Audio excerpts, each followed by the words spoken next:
Good morning, everyone. Bonjour à tous. We are ready to begin. Sorry for the delay. There was an issue and a laptop had to be replaced, but I'm told we're ready to go. So everybody's been sound tested, and those appearing virtually, as well as we do have a quorum. So I do have to begin, Mr. Francisco.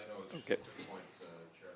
Well, very, very quickly, because we hadn't dealt with it, colleagues will remember that we were talking about the Governor of the Bank of Canada and asking them to come back, or no, to come rather, sending a second letter. I think we should simply send a second letter to the Governor to make that point.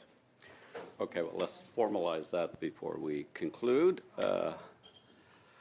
Welcome to meeting number 120 of the House of Commons Standing Committee on Human Resources, Skills, Social Development, and the Status of Persons with Disabilities. Before we begin, I want to clarify a few points. Again, for those appearing in the committee room, please, when you're not using your earpiece, set it face down on the assigned spot. Also, while the microphone is live, please avoid, if you can, touching it to ensure that there is no sound popping that can be harmful to the translators. As well, a reminder again, speak slowly if you can, which benefits the translation.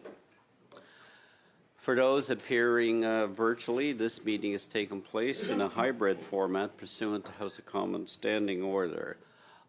You have the option to speak and participate in the official language of your choice. Those in the room, you have interpretation services through your earpiece, and you can select which option you wish on the through the device. Those appearing virtually, refer to the bottom of your surface, click on the globe icon, and choose the official language of your choice. If there is a breakdown in translation, please get my attention. Those virtually, use the raised hand icon. Those in the room, simply raise your hand, and we'll suspend while it is being corrected. I would remind everyone to please address all comments and questions through I, the chair. Wait until I recognize you by name, and we will proceed as that. This morning's first hour, I would like to welcome our witnesses. We have this morning with us, we have one witness for the first roughly hour. From the Office of the Federal Housing Advocate, we have Madame Marie Jose Houlet, a Federal Housing Advocate. Madame, you have 5 minutes, please. Great. Bonjour, je m'appelle Marie-Josée Houle, et en tant que... Good morning, my name is Josée Houle, and as the Federal Defender of Housing, my role is to bring systemic action to ensure that Canada respects the fundamental right to adequate housing. So I'm here for accountability purposes for human rights. For the invitation. I'm here today to find solutions. And to end this housing crisis, federal investments must support non-market housing. And here's why.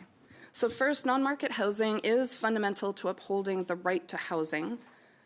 Second, investing in non-market housing is the best use of public money. And finally, the federal government has an obligation to lead. So to start, non-market housing is key to upholding the fundamental human right to housing.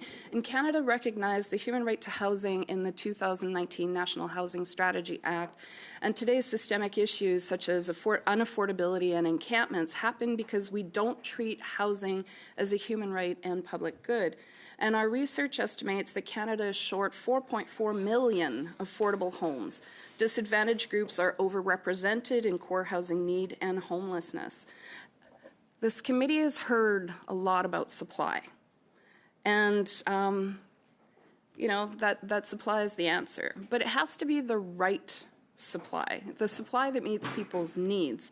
And the way forward is non-market housing, cooperative, non-profit, public, and Indigenous housing that puts people and human rights first. So investing in non-market housing creates permanently affordable, accessible housing for a wide range of people, and it protects tenants from unaffordable rent increases and arbitrary evictions. And people have more money for food and medicine. So non-market housing benefits everyone because it's non-inflationary and it protects land and buildings from speculation. And the federal government stopped investing in non-market housing over 30 years ago. And the result is that Canada's housing supply is driven by investors. Instead, we must prioritize non-market housing supply and people's right to housing. Second, non-market housing is the best use of public money for public good. L'utilisation des fonds publics pour créer des incentives. The use of public funds to create incentives with no conditions for the private sector is not the solution. That does not mean that the private market does not have its place. However, any investment of public funds must generate a public good. Has proven it remains affordable in the long term. And according to a 2022 study, rents at co-ops stayed affordable over a period of nearly 20 years, ranging from 25 to 33% less than similar market rent apartments in the same city. So meanwhile, our research shows that nearly 30% of private rental buildings have been acquired by institutional investors, resulting in steep rent increases and high eviction rates. And the non-market sector provides the accountability governments need to effectively target their investments, and it has data on how many homes they provide and what they cost, and it accounts for government funding. It's governed by volunteer boards accountable to the community, and in contrast, the private market offers little data on housing outcomes, a lack of transparency around ownership and financialization, and it's accountable to their shareholders and to profits. So to ensure that public money is resulting in public good, we need better accountability for taxpayer money spent on housing. We need better data collection to measure long-term results. We need measurement of not just outputs of housing, but outcomes for people based in human rights. And we need to prioritize non-market housing. So finally, the federal government has an obligation to lead the way out of this housing crisis. And I know you can do it. Investir dans un système de logement qui... Investing in a housing system that respects human rights is not simply smart, but also an obligation of the government under international law and the National Housing Strategy Act. Budget 2024 and the housing plan makes sure that there will be appreciable investments in housing, non-market housing, and we must make sure that in the long term human rights are protected. From the current 3.5% to 7%. And we must aim higher. Our research shows that we need a long-term target of 20% of all units dedicated to non-market housing. And lastly, it's not just about spending. We must support Canada's non-market sector, and that means new approaches to financing, governance, capacity building, and approvals so non-market providers can scale up, embracing community land trusts so that public lands can be used for development by non-market providers, and legislative change so that non-market providers can leverage their assets to build and acquire more properties. Federal investments must support a plan to grow non-market housing, and because when everyone in Canada has their right to housing upheld, Canada benefits. Our economy benefits, communities benefit, and people benefit. So thank you very much. Merci. Merci, Madame Houle. Mr. Aitchison for 6 minutes. Thank you, Mr. Chair, and thank you, Ms. Houle, for being here, and thank you for the work you do. You just indicated that your analysis indicates that of our housing stock, upwards of 20% should be non-market housing. Is that fair? So that's an indication then that you do see a role for market housing in our system as well. You're not opposed to market housing, you just recognize that we need to have more non-market housing. Yep, absolutely. Okay. And in terms of the impediments of getting that non-market housing constructed and people living in that non-market housing, I would assume you would agree that the cost to build is a big part of that problem. Yep. Costs. Yep. And those costs are driven by inflation, by government charges and fees at all levels? Yep, yep. And I've done some development myself over the past, about 15 years ago. So things have changed a lot. So can you speak to the impact of local charges and fees and development approvals processes to the cost of getting not just market housing built, but non-market housing constructed as well? What that adds to the cost of these desperately needed safe homes? When a proposal is created and for either to get government funds to build or to just put a proposal to be approved for city planning, the architect has put work up front, the contractor has put up front, and the developer has put up work up front. And then, so while you're waiting for approvals, these people haven't been paid, or if they have been paid, there's interest because your project isn't generating money through rents. So that has an impact. So the longer it's in that interim period, the more it costs money. And with the interest rates being higher, if you've heard from the private market as well as co-ops in the non-market housing sector that, it's having a huge impact. That being said, the municipal, so we've got the municipal governments that have an important role to play through zoning and planning powers. At the same time, during my review of encampments, I've heard over and over again that municipalities bear the brunt of the housing crisis, but lack the resources and powers to address the root causes. So there's no guarantee that savings from reduced development charges will be passed on to new residents. So that's one thing, whether they're home buyers, renters, or people living in non-market housing. So there, whatever municipalities or whatever incentives are in place, whether it's tax cuts or funds given, there has to be strings attached. Because, the development charges do play a really important role. And that's income to make sure that you have the housing-related infrastructure in municipalities and that they support non-market housing. So to just say we need to cut development charges, where are the municipalities going to make up that loss of funds for these really important things? So, it really comes down to the federal government and provincial governments. They have to take the lead and provide the resources municipalities need to end the housing crisis. So if I can continue on with this train of thought, it sounds like you read some talking points from the FCM there, maybe, but I'm teasing you a little bit. Clearly, we need all levels of government going in the same direction. You're arguing that we all need to be heading in the same direction, and the cost of government overall is too high, and we can't make one level of government bear this burden solely on their own. Would that be a fair statement? Oh, absolutely. We've seen too much finger pointing, saying this is terrible, but you need cohesion. So, in the context of the latest federal programs, where there's multiple different funds and different programs that the federal government has enacted to support all kinds of different types of housing, to support other levels of government. One of them is the Housing Accelerator Fund, which is a $4 billion fund out of the entire group of funds that is being given to municipalities based on agreements with those municipalities to speed up the process. And so we've never seen the agreements. We don't know exactly how they're going to speed up, just that there's been reports that they will.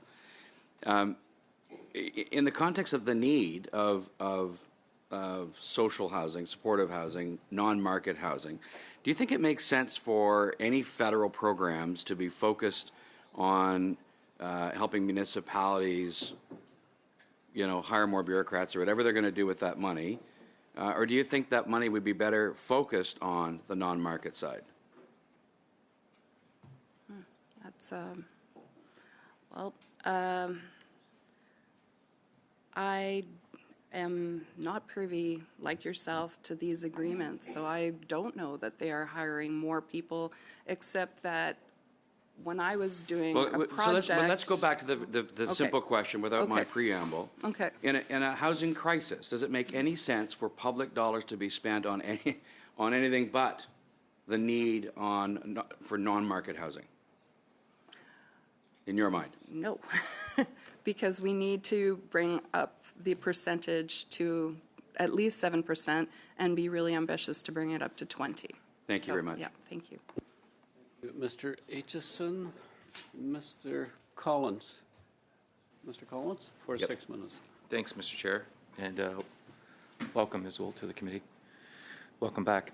I'll pick up where Mr. Aitchison left off. You know, I've come from the municipal sector. I spent over 25 years as city councilor in the city of Hamilton, and many of those years I spent serving on our nonprofit housing authority, where we manage 7,000 affordable units. You know, one of the things I complained about before I arrived, I was even very critical of our own government after the national housing strategy was released, because it was taking, in my mind, too long for the dollars to flow. And they eventually flowed in 2019, so I was happy to see that. But, you know, if I had my FCM colleagues around the table, even those that sit on the board today, you know, they'd be sitting here talking about the story of municipalities being left to their own devices for a period of 30 years. Steve Pomeroy was at our last meeting, and he highlighted through 3 consecutive administrations, there was $4 billion invested in the housing sector. Most of that flowed through to the nonprofit sector. That's a period of 25 years. Our government, as you know, through the National Housing Strategy, has now, we're probably near the 100 billion mark in a period of 5 years. So a lot has changed. And I think we, to be that constructive critic, I still think we need to do a lot more from a financial perspective to invest in the non-market area. But if my FCM colleagues were here, they would talk about some of our provincial partners not being at the table. And the federal government can't do it alone. And so can I get your idea in your comments in terms of how we deal with those provincial partners that aren't at the table? Some of your work talks about, and you referenced it today, all 3 levels of government need to be working on this issue. We don't need finger pointing, but it's no secret that there are a number of provinces that aren't investing in affordable housing. I live in a province where that's the case. I can point to others that are laggards in terms of Manitoba. That's probably soon to change. Saskatchewan, I think, is a great example in terms of looking for affordable housing programs there. What do we do with our provincial partners when we need all 3 levels of government at the table and we only have 2? Right. Well, it's a really great question, and I think it is the multi-billion-dollar question. Through my work as a federal housing advocate, we're focusing a lot of our files in different geographic regions so that we can build relationships with the provincial government and to have these conversations. Now, the provinces did agree to the principles of the human right to housing through the bilateral agreements. There is, you know, there's been something in I think it was the Globe, who went around asking the provinces around what they felt about the human right to housing, and a lot didn't understand what that meant, or they're worried that it will result in them getting sued. But in understanding what that means, it also means that they're investing in outcomes for people, and anyone who gets involved in government and in politics has that at the heart of their intentions. They want to see real change for the people that they serve. So it's to have these discussions in a way that doesn't end up being turf wars. But on the other hand, the federal government being involved at this, at this level for the first time in a very long time, there needs to be strings attached. But it is about building these fences, having coordination. My call for a comprehensive encampments response plan by August 31st is an example of getting all the players at the table and having a coordinated approach and not piecemeal and not one behind another. I understand why provinces sometimes come out being very upset, and it's not just about turf war, but it is about proper consultation. And, every region is different. I come from the land of libertarians. I grew up in Alberta, and so the politics there is very different. But it is about, if I talk about having meaningful relationships with people with lived experience to get to real solutions, the meaningful relationships need to exist across the board. That means me to you as government. That means between all levels of government as well. Okay.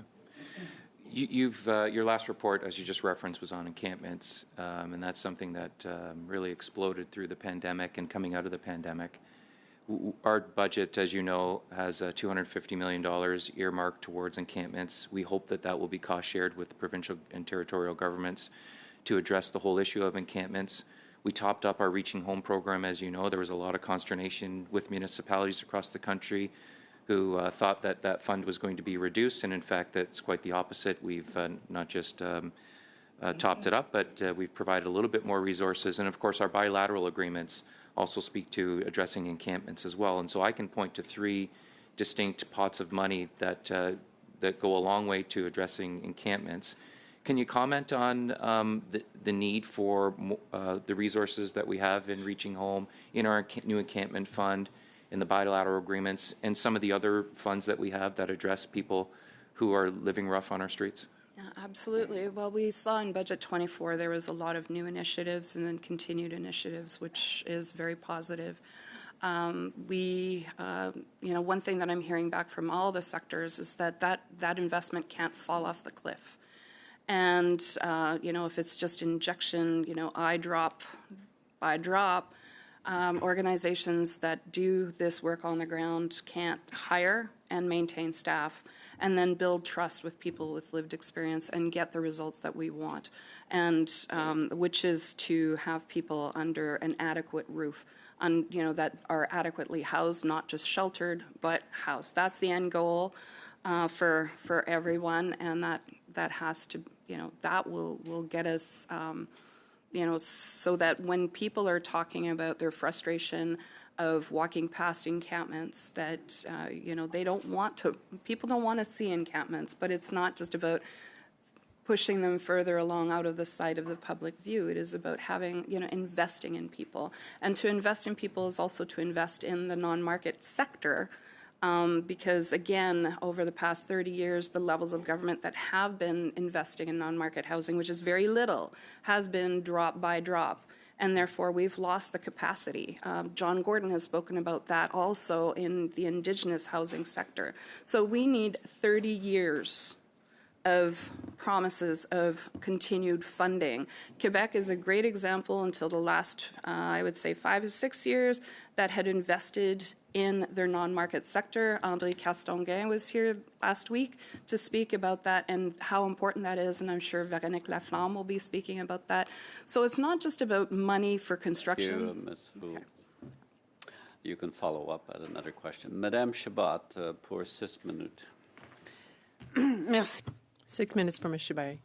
Thank you, Mr. Chair. Thank you, Ms. Oul, the defender of housing.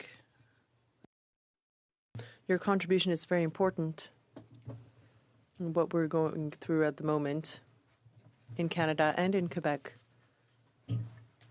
in terms of the housing crisis.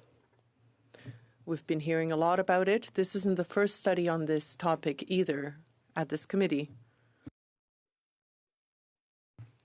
We need to see how we can act, what to do, what measures are the right ones.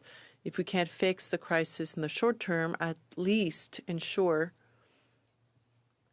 that the effects are alleviated, because you're right, it is a right. Thank you also for your contribution with important reports. Here we had adopted some of the recommendations that also came up in your report. The challenge is how long it takes to get to concrete results. And aside from there's also your annual report on encampments. I have a question about that. I think you raised the alarm, a strong alarm with that report. We're trying to prevent homelessness here also. When we talk about encampments, you were asking for a plan by August 2024 from the federal government. Has the government responded to your report? Yes. I obtained a letter from the housing minister, and I met with them last night. We were told that there are other things, in addition to the $250 million fund that will be put in place. It's quite ambitious on our part to ask for a plan by August 30th 31st, 2024, but it's something that's important for the people who are going through that situation, and you need deadlines. August 31st, why August 31st? Well, that's because that's when municipalities start talking about what we're going to do or what they're going to do with people in those encampments during the winter. We don't want to see people losing their lives or limbs, arms, legs, fingers, because of the cold. It's an urgent issue. It's not just shelter, it's housing and real solutions we're talking about. In one of your recommendations, you also asked for Infrastructure Canada and CMHC to include funding agreements with the provinces and territories that would meet the international obligations that Canada has, international and national obligations in terms of human rights. What would that mean to you? What would that look like to you, a strong engagement and commitment to infrastructure? Well, we heard that there are a lot of actors on the market saying that they are for human rights. So I can clarify what a human right is. Adequate housing is not just affordability, but housing must also be accessible for people with all levels of ability. And also there must be eviction protections, and they must be clean, equipped with the required services such as clean water and electricity, and need to be culturally appropriate also, where people have access to job opportunities and community resources. The right to housing doesn't mean that the government must give everybody housing, adequate housing to every single person, but what it means for government is to use its power and resources, its authority, to create a housing system that will support the right to housing for everybody. It means investing as many available resources as possible, using rules and regulations, and taking active measures. It also means setting goals, such as reducing and eliminating homelessness, and designating and creating, rather, programs that lead to progress that is measurable towards these goals. It also means acting quickly to protect and support those with the biggest needs and eliminating discrimination. So the current system in Canada does not meet these definitions. The housing crisis has been here for 30 years now. It took 30 years to get here. It's not something we're going to solve in a day, but we absolutely need all levels of government to work together to make progress. So we need a plan. Well, we need a plan. The National Housing Strategy was supposed to be helpful for that. $82 billion were earmarked in the initial strategy, but we can see that it didn't lead to all the results we wanted. It's public money, where I would say that I won't say a very tiny portion, but, a small portion, less than we would have thought, has been allocated towards affordable housing. And there's also something else that's troubling, is in terms of it states that in the strategy that in order for homelessness, chronic homelessness, to be reduced by 50% by 2030, we would need $3.5 billion invested each year. What do you think of this conclusion? Thank you, Ms. Chabot. I'm sure you'll have an opinion to give me in my next 2 minutes. Yes, indeed. Monsieur Boulouris, pour 6 minutes. Merci beaucoup, monsieur. Thank you very much, Mr. Chair. Thank you, Ms. Hull, for being here with us this morning, and thank you also for all the work you and your team have done. It's very important work. To start, I want to talk a little bit about housing stock and commercialization and housing in general. Your office recently published a report on financing. Your CMHC, it was you. Yes, okay, I just wanted to make sure I had the right people doing the right things. So since the 90s, we've seen that the government has stopped investing in truly affordable housing, and we really saw the switch to thinking of housing as an investment. For example, people who don't have a pension will invest in housing, because for them it's a way to set aside money for when, they need it later. But there are also large corporations that own huge lots, huge towers, thousands of units. So what is the impact of this abandonment by the federal government and also the commercialization of the housing stock? Well, what it means is that rents are not affordable at all. It also means that there are very aggressive activities to try to evict people who are supposed to be protected by local laws so that rents can be increased further.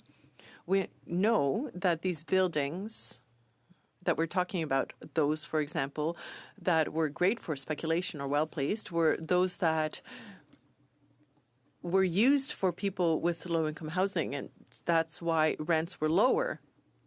So there was a lot of margin to increase those rents and profits once these units were empty.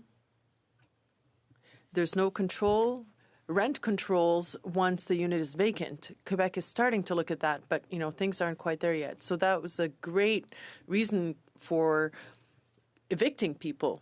So what we've seen is evicting people and also aggressive purchasing. Perhaps these were old buildings. They needed to be renovated. But those buildings were the result of federal investments in the 50s, 60s, and 70s.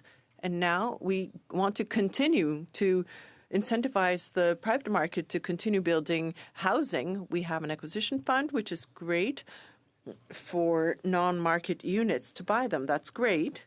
But the private market will be able to make profits a second time. So why not spend that investment directly in non-market units? So that's something I really wanted to bring to your attention today. Perfect. Many people say that one of the current problems we're seeing in the housing crisis in Quebec and in Canada is the lack of offer. If there is more housing, things will get better. What type of housing?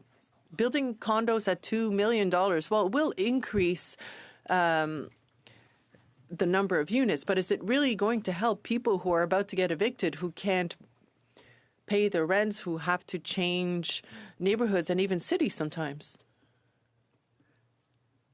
Well, as I said at the beginning, you need the right types of units.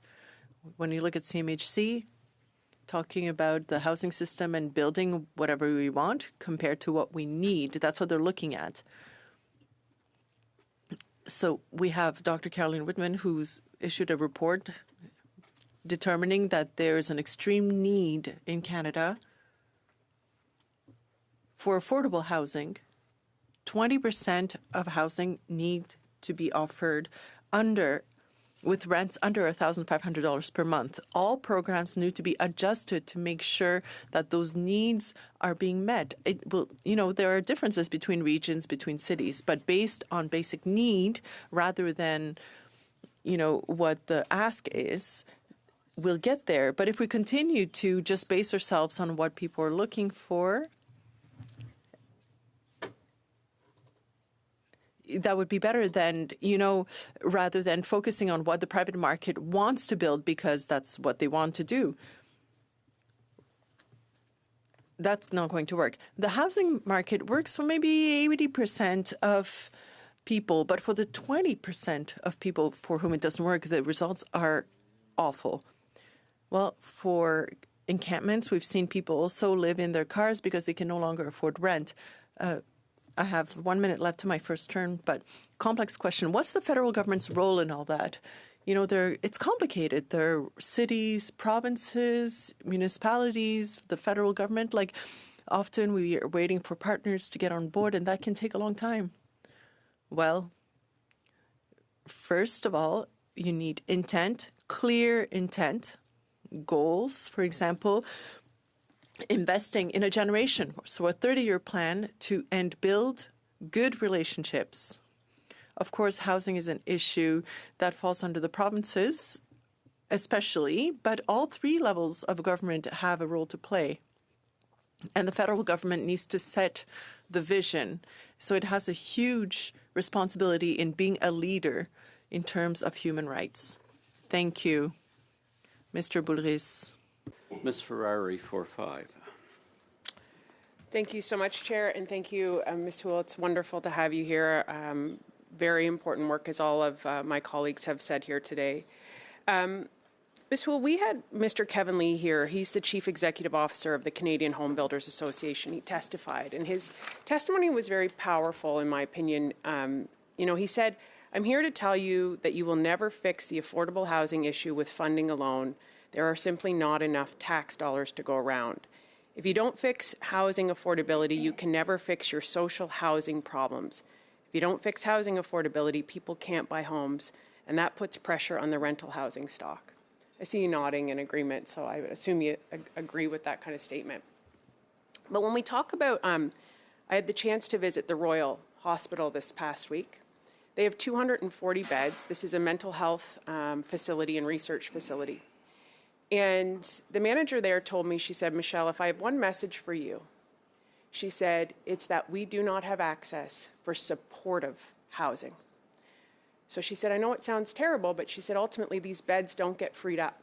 So when you walk by encampments, when you look at people who are truly struggling, there's an interaction there of mental illness. Our emergency rooms for, my community of Peterborough.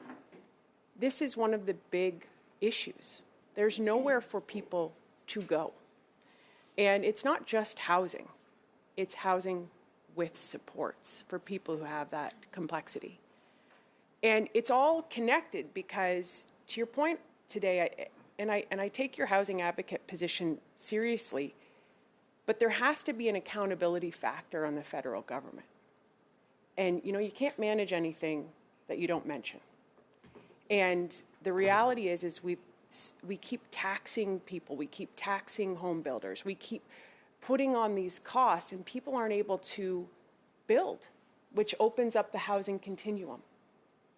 So my question to you is, I guess as the federal housing advocate, the department spent $1.36 billion between 2019 and 2021, but the Auditor General said the department did not know whether chronic homelessness and homelessness had increased or decreased since 2019 as a result of this investment. How do we ensure that this money, this billions of dollars, is being spent so that we have less encampments and less people who need housing are actually getting housing? Well, thank you for that question. Now, we need measurable results. We need transparency around these funds, and I spoke about public dollars for public good. And this is exactly what we're talking about. And when we talk about the definition of adequate housing, some people really is adequately housed means being housed with supports.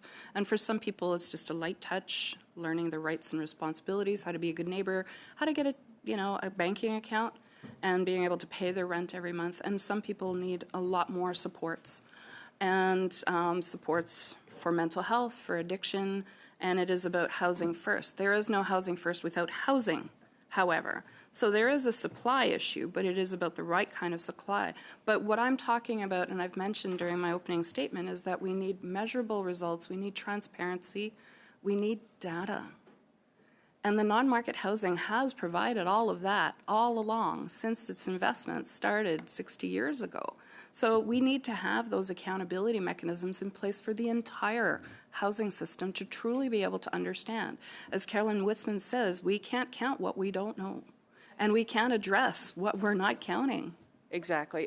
And so I guess to that point, I guess what I'm looking for, and what you say in these testimonies is really what's put in the committee report that goes back to the House that we hopefully evaluate.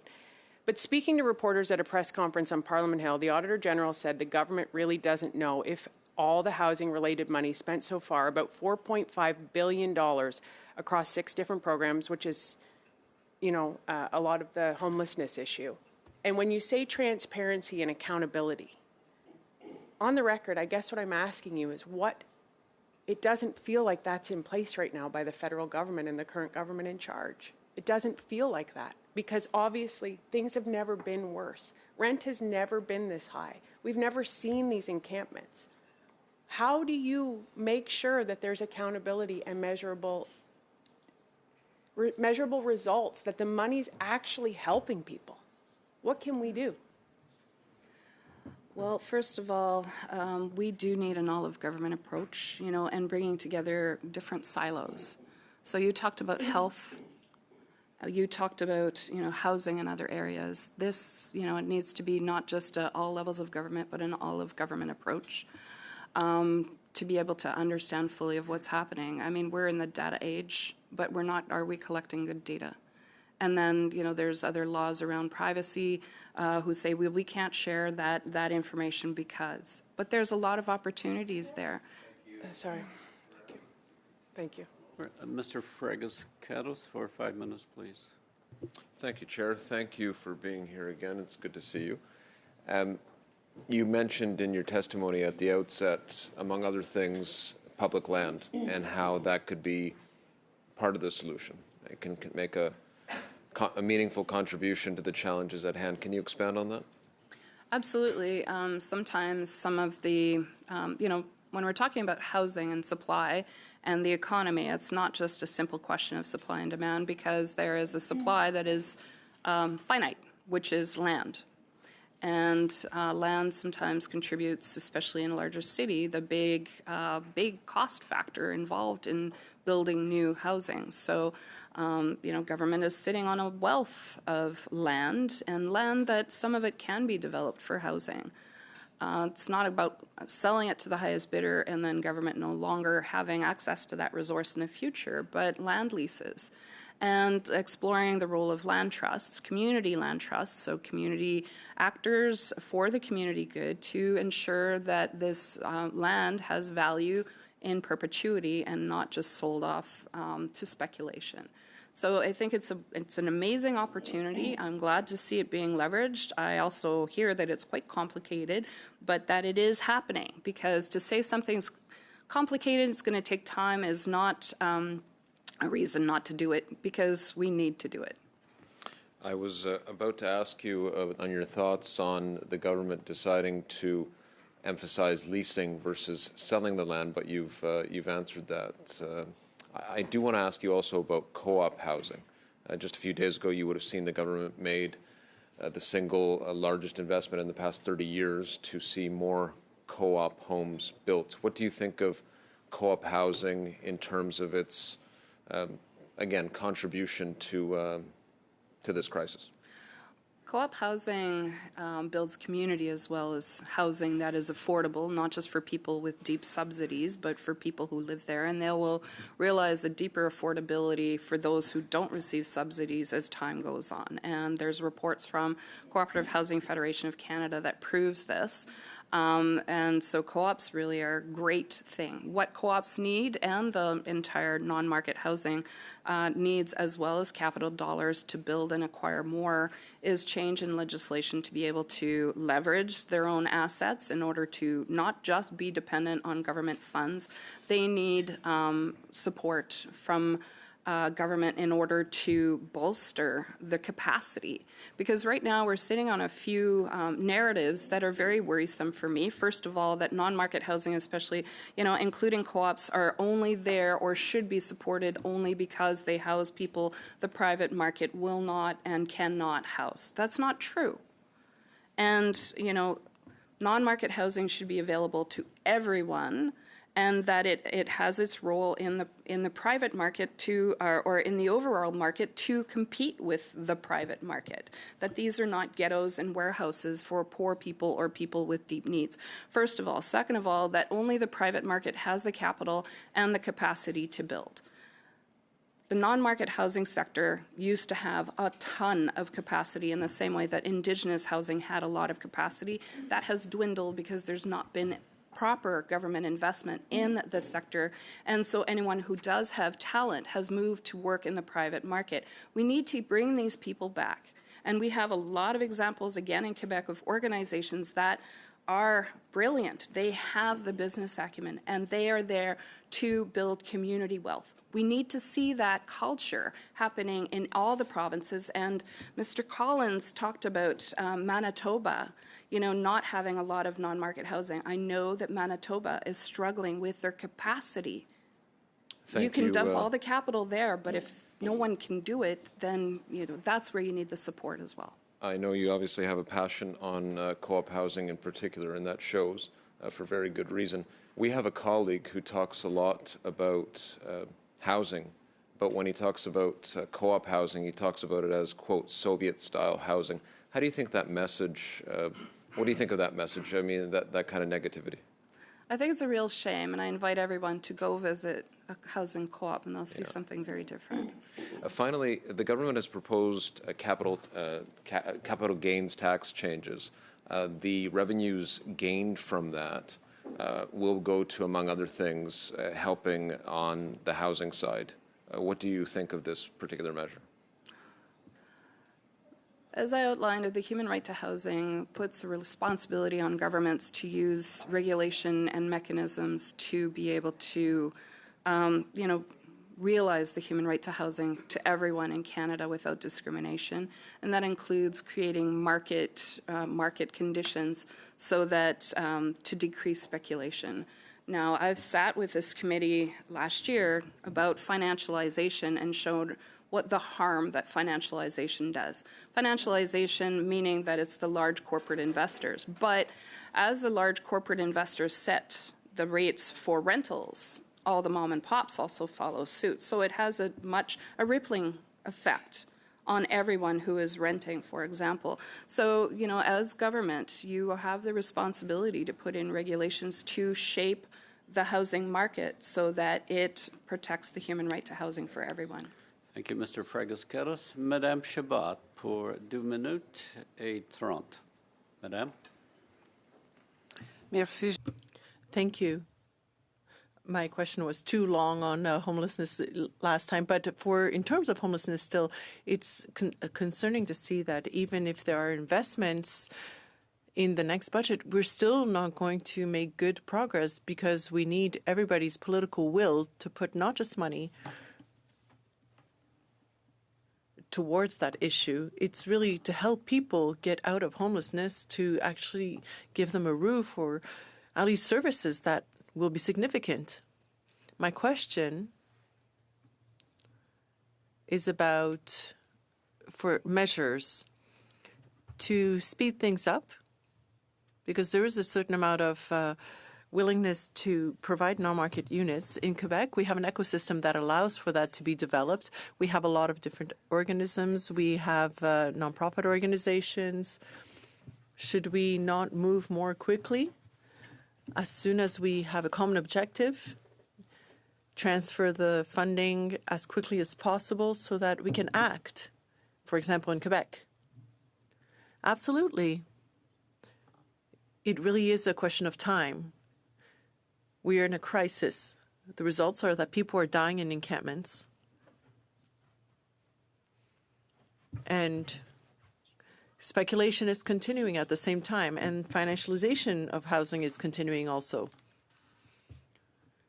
As I stated, we, of course, need to not just put money into housing, but also into supporting a system that will ensure that the non-market sector has the ability to develop in order to really be able to seize the opportunities. When talking about collaboration with the provinces, we know that the federal government has its role to play. There are investments, and it's great to decide to reinvest money. Now it's time to act. But to ensure that everybody's got the same objective, Would a summit help, for example, on the housing crisis in order to continue the dialogue? We saw that kind of a summit for auto thefts. I think that's the kind of issue that we need to act with the same objective in mind. Would something like that create the momentum that we would need to act? I'm not really in the position to act, but if we were to hold such a summit, we would need a solid framework with solid goals. As I mentioned, the system right now, the way it works, is very profitable for a lot of people. So, thank you, Ms. Chabot. Mr. Boulris, you have just over 1:30. Thank you very much, Mr. Chair. Ms. Hull, I have a question. I'll ask you to answer with yes or no, if possible, based on your experience, and everything you've done. Are temporary immigrants responsible for the housing crisis? No. Thank you. You heard my colleague from the Liberal Party talk about cooperative housing. I'm going to share your enthusiasm for them. In my writing, Rosemont La Petite Patrie, there are some there, and they are great. They're very democratic. There's participation of all the people who live there. But they do have problems sometimes with, for example, being able to do renovations. For example, 30 years ago, they might have been built well, but now there are things that need to be upgraded, and they don't always have the money in order to make the upgrades that are needed. I'm giving you the example of cooperatives, but really it can be for anybody.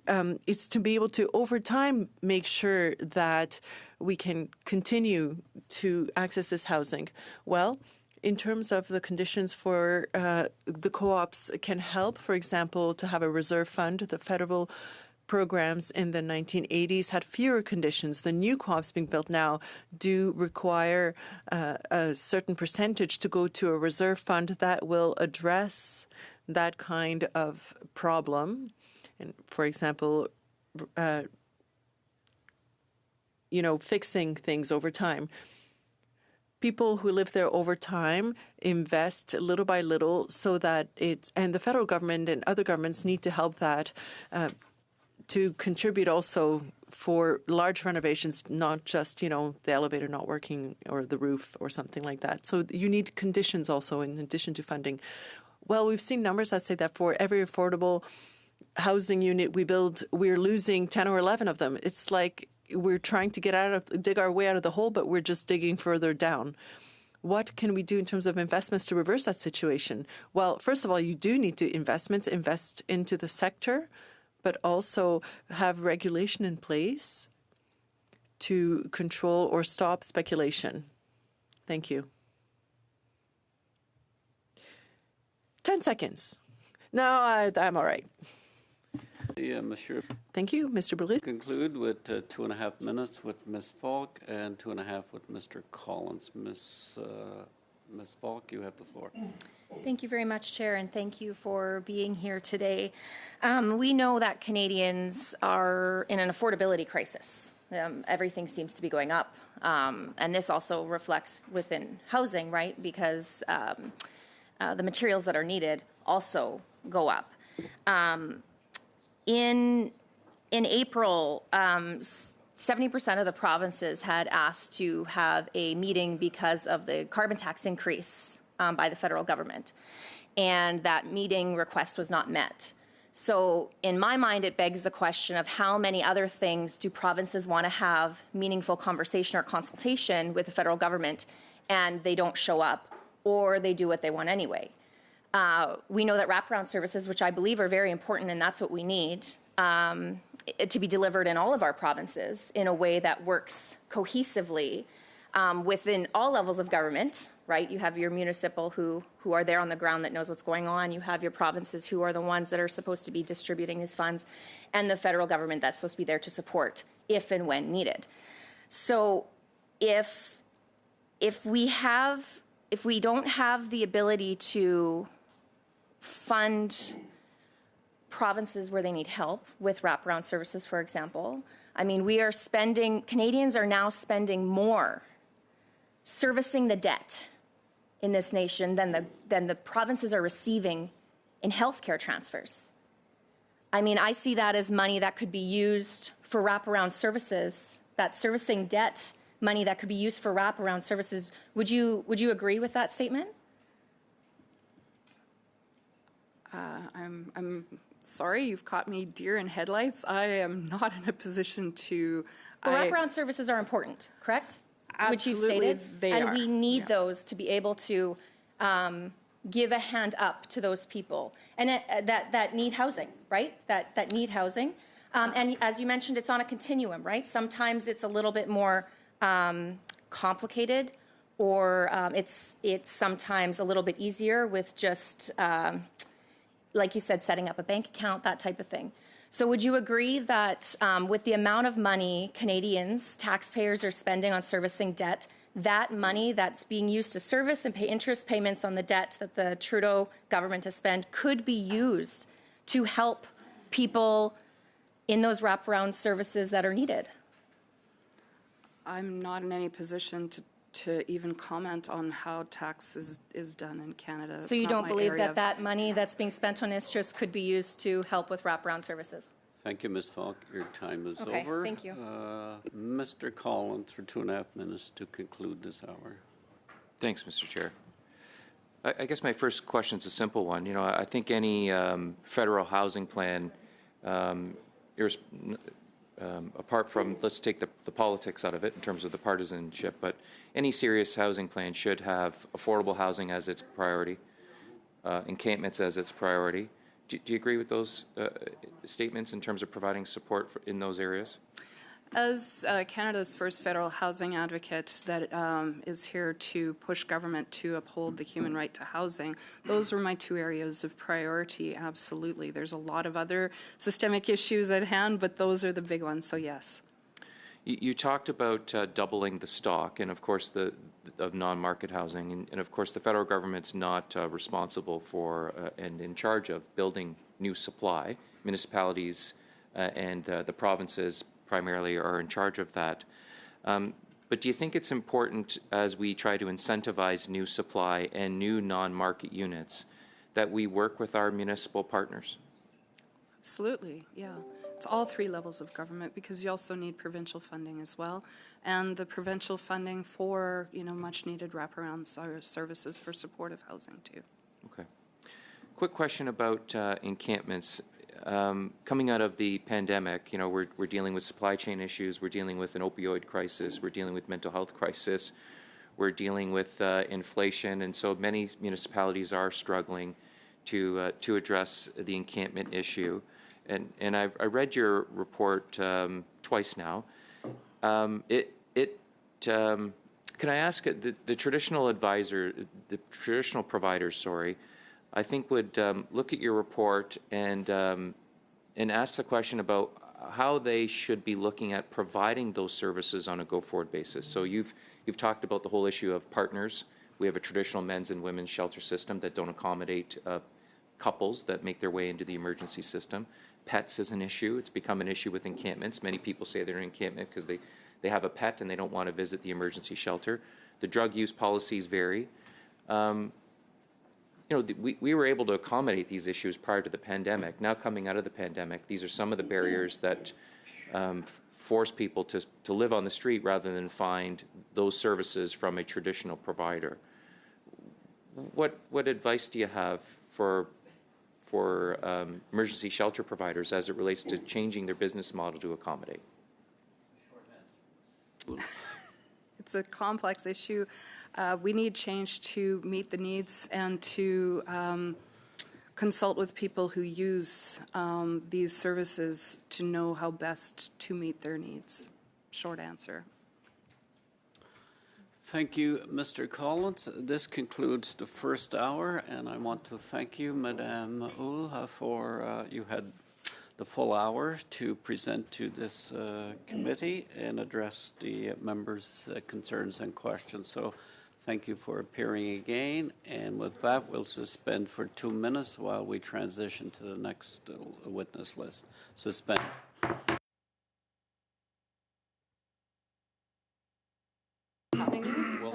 time to get together.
Committee members, we will now begin the second hour of the committee's study on housing, and welcome witnesses from the Front d'Action Populaire et Réagement Urbain, Véronique Laflemme, spokesperson from the Independent Contractors and Business Association of British Columbia. We have Jock Finlayson, Chief Economist. And from Abundant Housing Vancouver, we have Daniel Oleksiuk. Welcome to the committee. You will each have 5 minutes for an opening statement, and we'll begin with Madame Laflamme. Madame, you have 5 minutes. Bonjour. Good morning. Donc, le recensement de 2021 montre que plus de 1,6 million de ménages locataires canadiens consacraient déjà alors plus de la norme de 30% de leurs revenus pour se loger. Point of order, Mr. Chair. 620 000 d'entre eux y engouffraient plus de 50%. Madame Laflamme, Translation's not working. there's no translation. And Madame Laflamme, you begin again. Could you just speak a little more slowly? Yeah. No. On recommence? Starting over? Okay. Good morning, Mr. Chair. The 2021 census shows that 1.6 million Canadian renter households were already spending more than the standard 30% of their income on housing, with 620,000 of them spending more than 50% of to the detriment of their other needs. In Quebec, 373,000 renter households are in this situation with a modest median annual income of less than $24,000. Many have probably become homeless since. The situation is probably much worse since these figures are based on 2020 income temporarily inflated incomes rather by special income supports. There are many also who may not be reflected in these statistics as people experiencing homelessness or with precarious and migratory status are not included in the census. Quebec and all the provinces are currently experiencing a rental housing shortage, the worst we've seen in 15 years in Quebec and the worst we've seen in the province. In this context, rents are rising even faster, discrimination is increasing, and rents for the few apartments available for rent are much higher due to lack of rent controls. Despite the acute affordable housing stock is rapidly eroding, and the residential insecurity is now affecting more and more tenant households. Despite the acuteness of the shortage by the scale of its consequences, the current crisis experienced by tenants cannot be summarized simply by scarcity alone. High rents and their inadequacy to the incomes of a large proportion of the tenants also represents a crisis. Rental housing built in the recent years, often by giants in the industry, has increased this unaffordability. However, there are very few alternatives because the private sector holds 90% of the rental stock in Quebec, and it's probably more in the rest of the country. In Quebec, various supports, for example, but the lack of co-op housing and others increases this problem. Already, the UN Housing Group stated that there was a huge problem in Canada. The impacts of this private sector has a serious impact and has increased the number of people who have become homeless over the last few years. For 30 years, collective and non-market units have not been supported.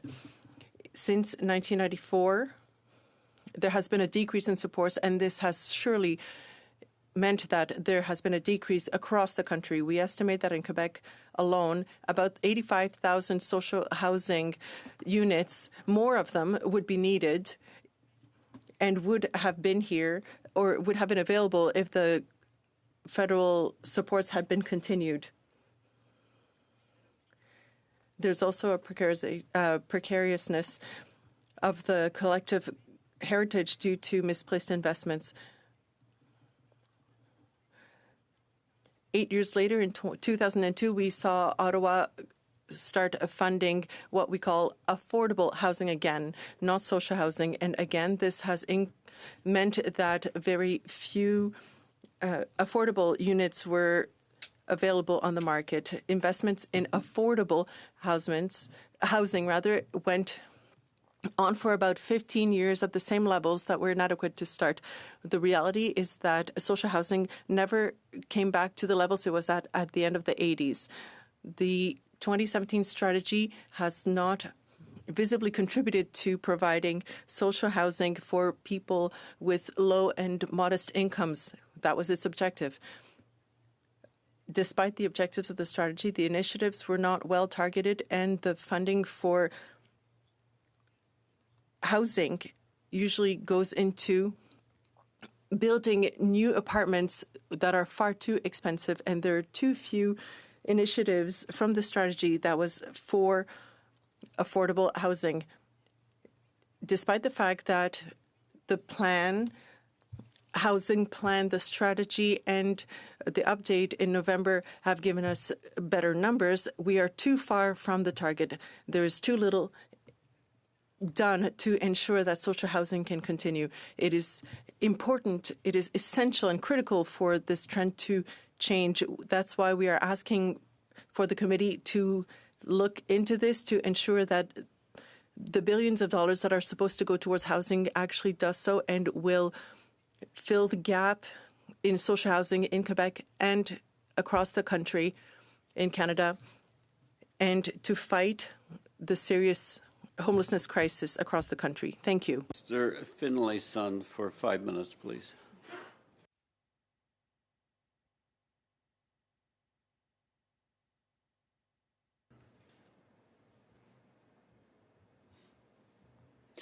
Yeah, it's a privilege to be here this morning with you from Vancouver. I'm Jock Finlayson, the chief economist of the Independent Contractors and Businesses Association, which is actually the largest construction association in Canada.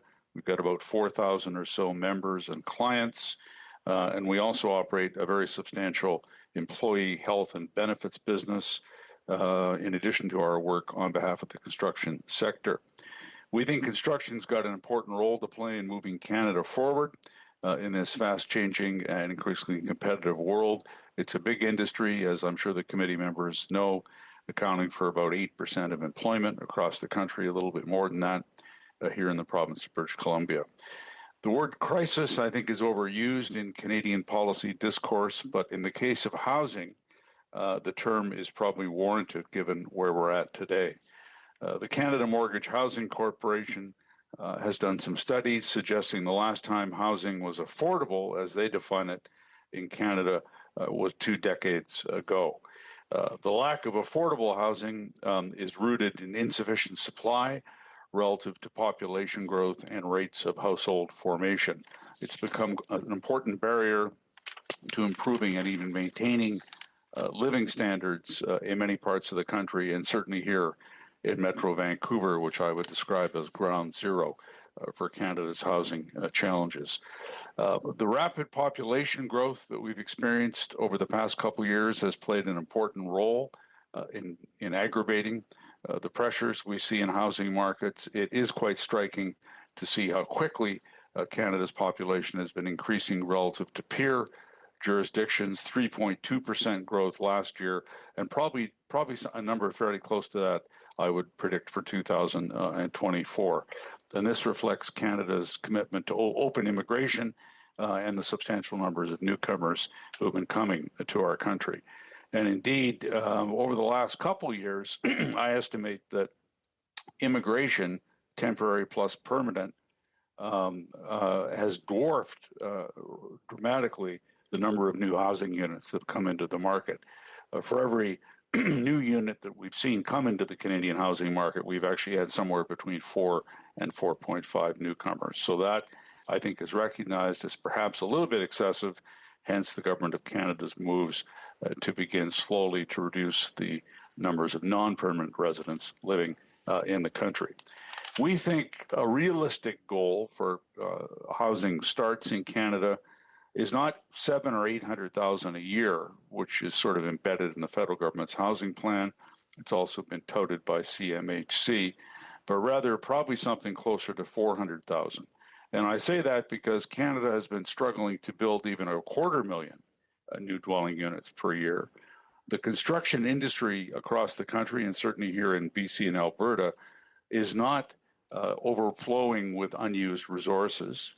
The job vacancy rate in construction remains somewhat elevated. It's down from a couple of years ago, but we simply don't have the capacity in the industry to suddenly and quickly double or even increase by 2/3 the number of annual starts, even if all the other barriers to doing that were swept away. So we think the 400,000 number is something that's realistic. It would help, and we can perhaps rally a lot of support across the country behind that. You know, back in 1972, with 22 million people living in Canada, we built 230,000 homes.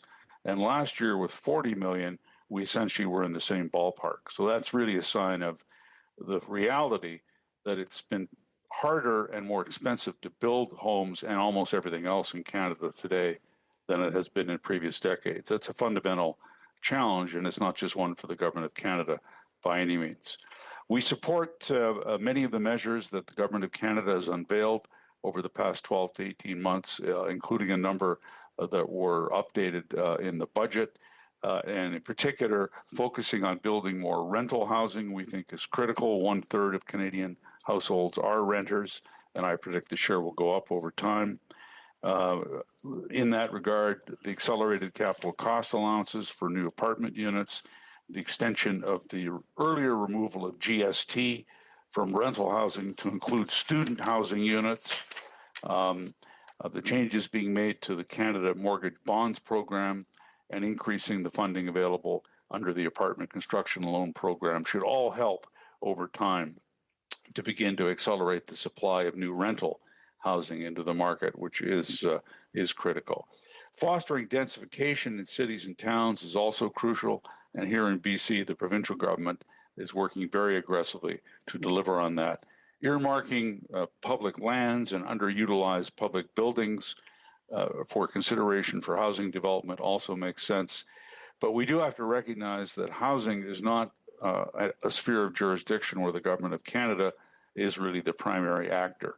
A lot of the decisions, most of the decisions around new development, zoning, land use, densification, community, the rules that shape community evolution are determined by local governments and by the provinces. So the federal government can assist, it can create incentives, it can create sort of sticks and carrots, but it doesn't ultimately have the final authority. Finally, a comment on labor supply, Mr. Chair, and then I will end.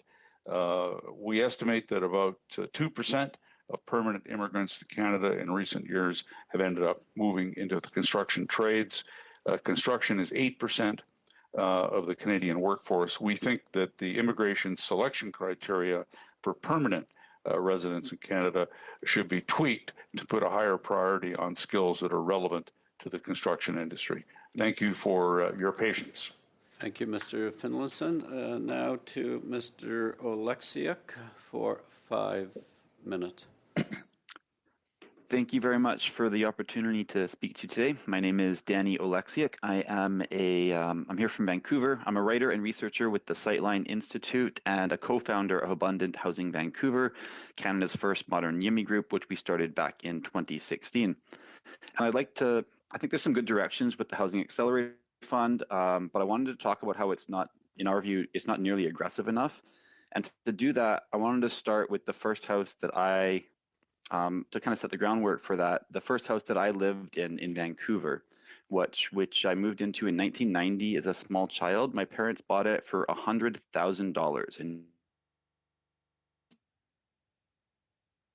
Vancouver. Now, inflation adjusted, and I had to stop and think about that number for a while when I looked it up. $207,000 for a detached house in East Vancouver. I mean, housing being that cheap back then, you could actually afford a lot of it, even if you were poor. It had all kinds of knock-on effects. For example, there wasn't nearly so much public drug use back then. Even broke people could afford housing. And there's a lot of talk today about the cost of new housing. Is it affordable enough? Who is it for? But I think these questions miss the point so much as to be almost dangerous and misleading, because what happened is not that new housing got too expensive, but that existing housing became a lot more expensive because of a shortage. We built so little housing since 1990 that the old houses got expensive. And again, going back to that old house of mine, it's now assessed at $2 million. It's a 100-year-old house, 112 actually, and the land under it is now assessed at $1,951,000. The building's assessed at just $90,000. Again, the problem is not so much that new housing is not affordable, it's that old housing, more precisely the land under it, got really expensive because of a shortage. And you can actually walk down that old street. It's East 11th Avenue. And what's remarkable is it looks almost exactly the same. A couple of the houses have been rebuilt, torn down and replaced with new houses, but there's no apartments. Until recently, the relevant zoning code for what we used to call RS1, it stated right at the top that the main goal was to preserve the single family character of the neighborhood. And it does look mostly the same. So what can the federal government do about it? Obviously, as other witnesses have said, the key levers, which in my view are property taxes and zoning. Although, as Mr. Finlayson has said, there's going to be labor constraints, and that's an important project too. But the levers of zoning and property taxes are provincial jurisdiction. Given that, I think that a model like the Housing Accelerator Fund is a good one for the feds to get some leverage. That said, I have a couple of points on the HAF that I think would make it better. And the first is that it's not nearly aggressive enough. Again, the things have gotten so much worse that just fourplexes in central neighborhoods like Vancouver and Toronto, it's not really going to move the needle. So I'd suggest something more. What we need in those places is small apartment buildings, and not just unit minimums, but density minimums. If you don't do density minimums, then municipalities are going to formally legalize a certain number of units, but not provide the density where they actually get built. So something like 2.0 floor space ratio is what we need, especially in the really expensive central cities. And then finally, property taxes are exceptionally low, especially in British Columbia. And municipalities are begging poor. They're saying they want more infrastructure funding. So I would also propose that the future version of the Housing Accelerator Fund ask provinces for matching contributions for infrastructure from property taxes. All of this new wealth has been created in land equity, and it's just not going to be possible going forward. And most of that's really tax sheltered. Meanwhile, we're trying to run a whole government off of income taxes, corporate taxes, all these other taxes. But there's a huge amount of wealth that's been created in property, and we have very low property taxes. I think something like the HAF could actually double its effectiveness by asking for matching contributions. And I'll just close by bringing us back to the $207,000 house to remind us of how far things have gone, and to encourage you to be a little bit bolder given how far we've gone. Thank you very much. Thank you, Mr. Oleksiuk. We'll now begin with Mr. Aitchison for 6 minutes. Thank you, Mr. Chair. I'll actually start with our last witness there, Mr. Oleksiuk. You mentioned the Housing Accelerator Fund.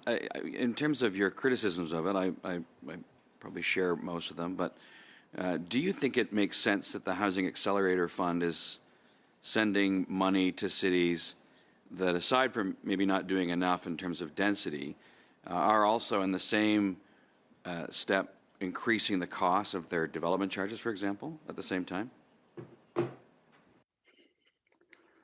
It's a good question. I mean, in terms of, I agree with the general sentiment that those charges are too high, and the shift from property taxes to taxes on building is a problem. As for exactly how to weigh all those factors and what to reward for cities, I think that's maybe complicated, but yeah, I think that should be a factor, certainly, and cities that are taxing the production of new housing should be somewhat that should certainly be a factor in how those funds get distributed. I think it is important. Okay, thanks. I'll ask the same question of Mr. Finlayson. In terms of the local costs and fees and charges, do you think it makes sense, Mr. Finlayson, that we have a federal government that, among its many programs, has a $4 billion fund that they're giving money to cities based on promises to be better, while at the same time those cities are increasing the cost to build? Yeah, that is definitely a concern, and I can't speak to what's happening elsewhere in the country, but here in BC, especially in Metro Vancouver, the costs of various taxes, but also development cost charges, community amenity contributions, a variety of other fees that are leveled on the development of new dwelling units adds hundreds of thousands of dollars to the eventual cost.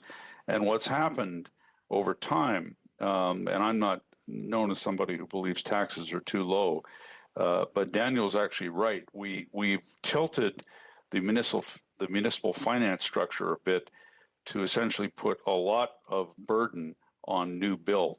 And the general property tax, although most citizens here would not agree that their property taxes are too low, but they are actually quite low relative to the assessed values of the properties. So there's a problem there.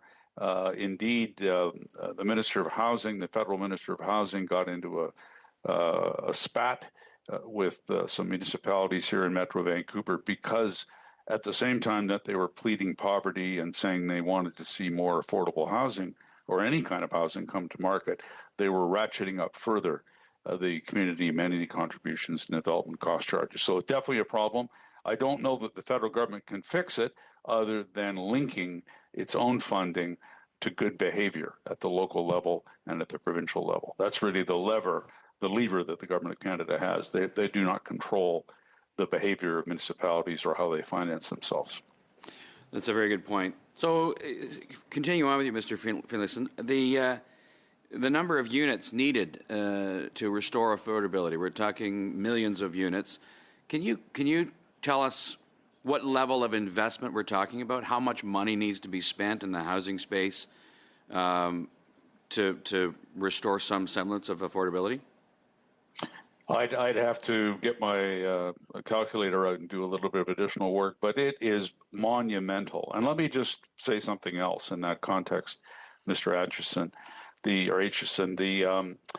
Canada is already devoting 8 to 9% of GDP, of national income, to home building, home renovation, and real estate intermediation.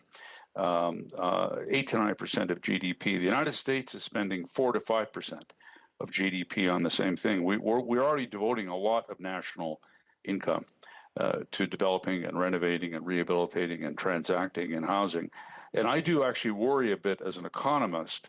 I recognize we need more housing, but I wonder, should we be spending 10 or 11 or 12% of national income on housing? And if we did, what are the things we wouldn't be investing in? Because there's a limit to the pool of savings at the macroeconomic level that exists in Canada. We're already spending a tremendous amount of our national income on housing. So I think there's almost some macroeconomic constraints apart from everything else that would stand in the way of a sort of monumental ramping up of the resources for housing. If I can jump in, Mr. Finlayson, does that mean then that we need to attract new investment into the housing space? Oh, absolutely. The needs are tremendous. Somebody, one of the earlier speakers talked about co-op, non-market housing. We need all of it. Certainly here in the province of British Columbia. So if I can jump in again, Mr. Finlayson, because I'm running out of time. If we need to attract new investment into the housing space to meet the needs, then do you think it makes sense that the government has made changes to the capital gains tax rate? Is that going to help attract new investment into the housing space in a housing crisis? Well, I think any increase in the taxation on capital deployment or the returns that will be generated from capital deployment will act as a headwind to capital formation. So higher capital gains taxes are not helpful to encouraging capital formation, whether that's in housing or any other part of our economy. I think that makes the point fairly well. I'm not sure how much time I have left. Looks like about 5 seconds. Thank you, Mr. Finlayson. I appreciate your time. Thank you. Thank you, Mr. Aitchison. Mr. Long for 6 minutes. Thank you, Mr. Chair. Good morning to my colleagues, and thank you to the witnesses for your testimony. Just a few comments before I ask some questions. I was elected as a member of Parliament in 2015, and I think it was quite clear that there was a challenge from coast to coast to coast with respect to housing and housing shortages. So early in our mandate, we came forth with our national housing strategy, recognizing that there was a leadership role for the federal government to play. Now, if we go back over previous governments, and this situation has been created, to be clear, over many, many governments back many, many years. But if you look at just the government that preceded us, the Harper government, they didn't just back away from housing. They put the car in full reverse and stepped on the gas. I mean, the amount of housing starts in the previous government's mandate or years in power were very, very small.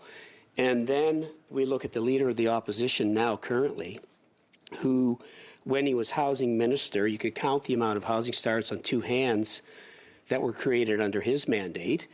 And, you see his commitment and seriousness towards housing when he compares co-op housing to Soviet-style housing.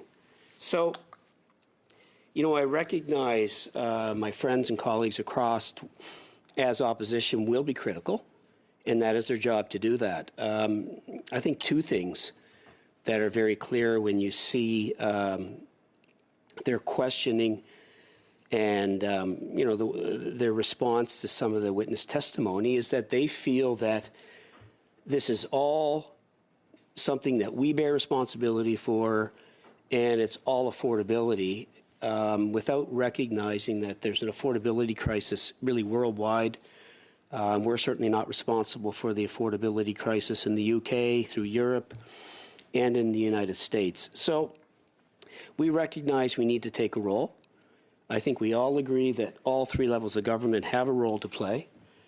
And, I'm from New Brunswick, and sadly, we have a premier and a conservative government there that also has the same view with respect to housing, that they don't view it as a priority. And our neighbors in Nova Scotia and Prince Edward Island joined us in removing the sales tax off of new apartment builds. And you can see Nova Scotia and Prince Edward Island tripled the building of apartments in a 3 to 4 month period. So my first question to you, Mr. Oleksiuk, is how important is it that provinces do join us on the removal of the tax on new builds? And what can we do to entice other provinces to take a more leadership role when it really is their file? Thank you.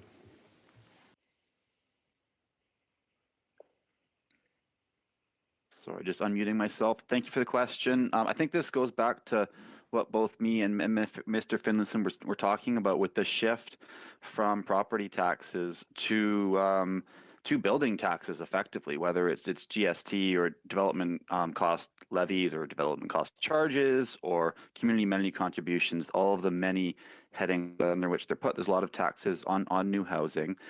And I'd encourage I think there's been this idea that increasing property taxes has been a third rail of politics, and it simply can't be done.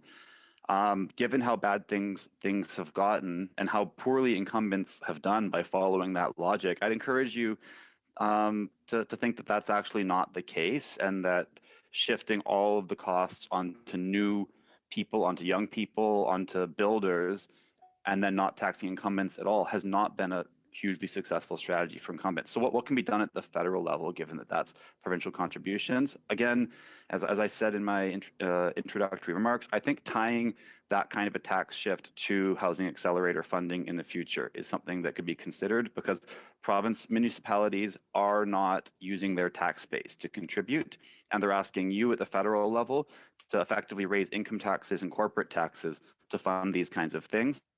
And they're begging poor when they're not using their own tax base on the gigantic amount of property wealth that's out there. Thank you. And I mean, we've come forth with programs through the National Housing Strategy, whether it's been the co-op, co-investment program, the Rapid Housing Initiative, the Apartment Construction Loan Program, and obviously the Housing Accelerator Fund. And just a point of clarity in the Housing Accelerator Fund, the purpose of that fund is to incentivize change. And we're working with, I think very effectively across the country, municipalities to incentivize that change. And, can the program be strengthened? It's a new program, sure. But I think the municipalities that I talk to, certainly my riding of St. John Rossi, we were there to do an announcement a few months back, is very, very appreciative of the program, and I think that goes for most municipalities across the country. And just as a point of reference, too, all of those programs that we have come forth with, the Conservative Party has voted against. And, you know, one of the ones is a right to housing. And that right to housing was embedded in our national housing strategy. And, again, the Conservatives voted against that. So, you know, again, I respect my colleagues very, very much. And I know their job is to challenge. But when you vote against every one of those initiatives and really don't come forth with solutions of your own, that's a cause for concern. Thank you. Your time has gone over, Mr. Long. We'll now move to Madame Chabot for 6 minutes. 6 minutes for Ms. Chabot. Merci, Monsieur le Président. Thank you, Mr. Chair. Thank you to our witnesses. Ms. Laflamme, of course, thank you for being here. As the director of FRAFRU, your organization in Quebec, your organization is one that for over 40 years has made a huge difference in terms of the right to housing and representing the needs of people on the ground. So I'd like to congratulate you on that. This isn't our first study on the housing strategy on the housing crisis. And with respect, we've been hearing a lot of witnesses talk about laws and supply, demand. If there's more supply, it'll help with demand and then meet the needs of the most vulnerable people or provide more cooperative housing. What do you think of this logic?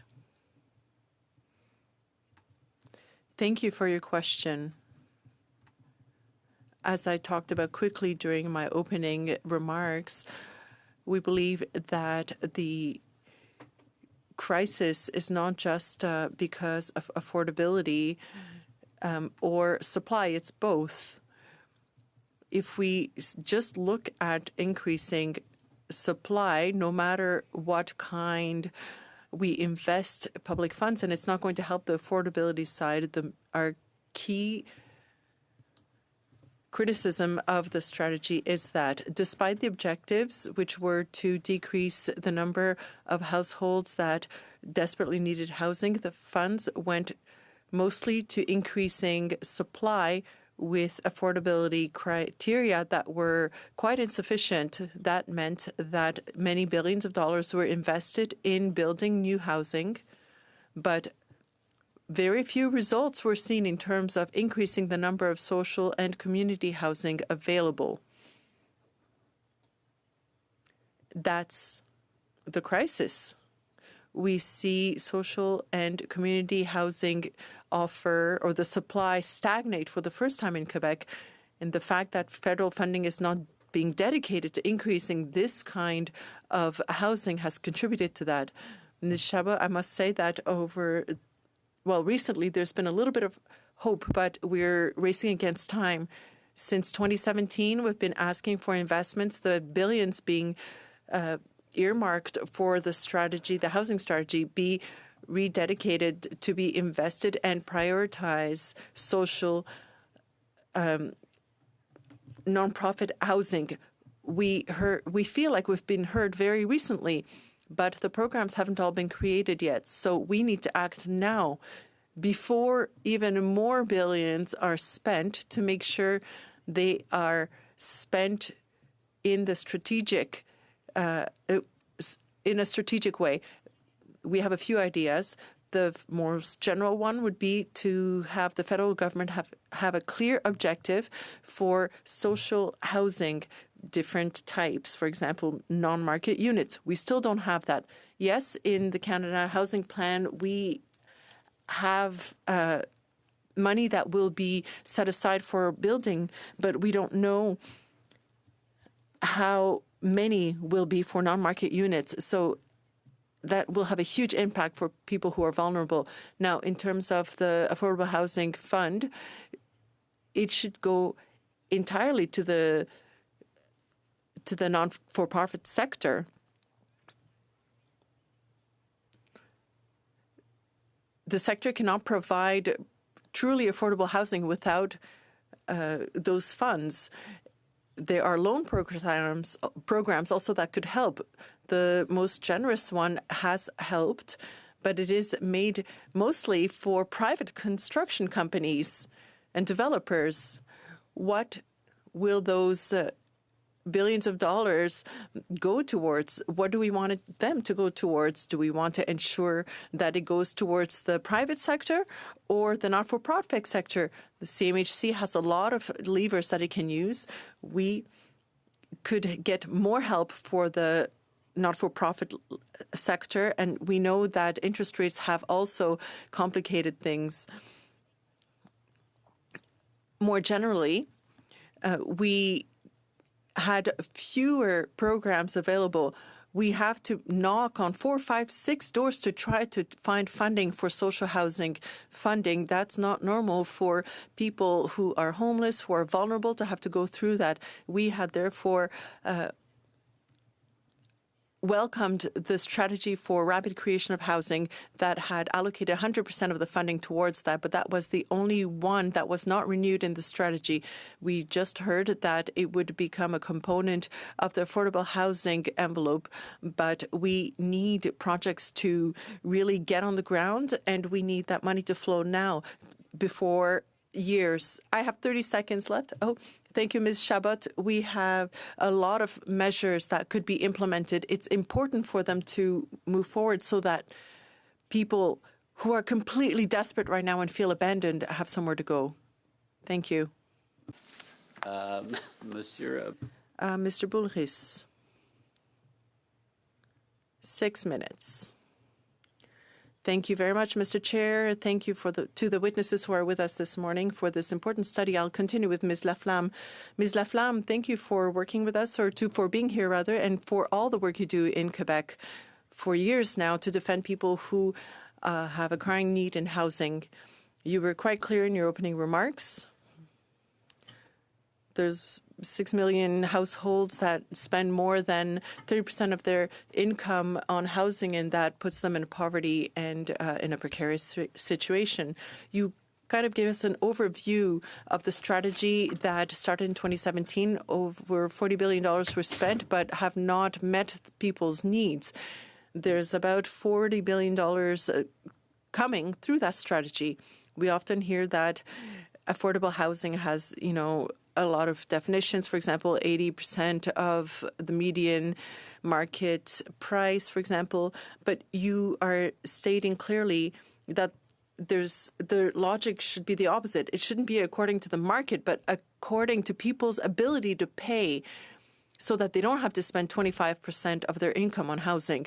That $40 billion that's remaining in the federal strategy, how could it be used to build housing that meet that logic, respecting people's ability to pay rather than the market? Good morning, Mr. Boulris. Thank you for your question. It's an important one. That's right.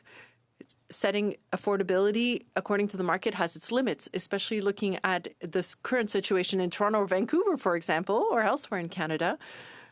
The median values are exploding. Affordable housing that is being funded on the private or public sector will perhaps not remain affordable over time. That is the main characteristic of social housing, whether it's not-for-profit or housing projects or social housing projects. There is a collective heritage, and it's ensured that future generations' needs will be met, as well as the very immediate needs of the people on the ground. A few examples of how the billions remaining could be spent through the strategy.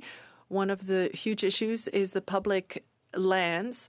I didn't mention it during my opening remarks. There's a lot of emphasis put on that in the budget, but there's no guarantee that these lands would be used for not-for-profit or non-market units in part or in whole. there are projects with the CMHC and others where there are very low criteria, such as 20% to provide social housing. So that's not going to meet the needs. And, there's just not money for loans. So we have to be careful of how public lands that have already been paid are used. Secondly, for the rent protections program, to try to get out of speculation on housing needs to be improved. There's too little proportion of the housing market. We have to act against speculation, but it doesn't help new housing being built, but the affordability could be more maintained if rental buildings were removed from that speculation element. And thirdly, this is huge for us, the Fund for Affordable Housing needs to go entirely to the not-for-profit sector and to the non-market housing sector, and there's not even $5 billion for that right now for social housing out of $40 billion to be spent. The funds that are being earmarked, the public funds, need to go towards affordable housing, and the non-market sector needs to receive the message that go ahead, you can build.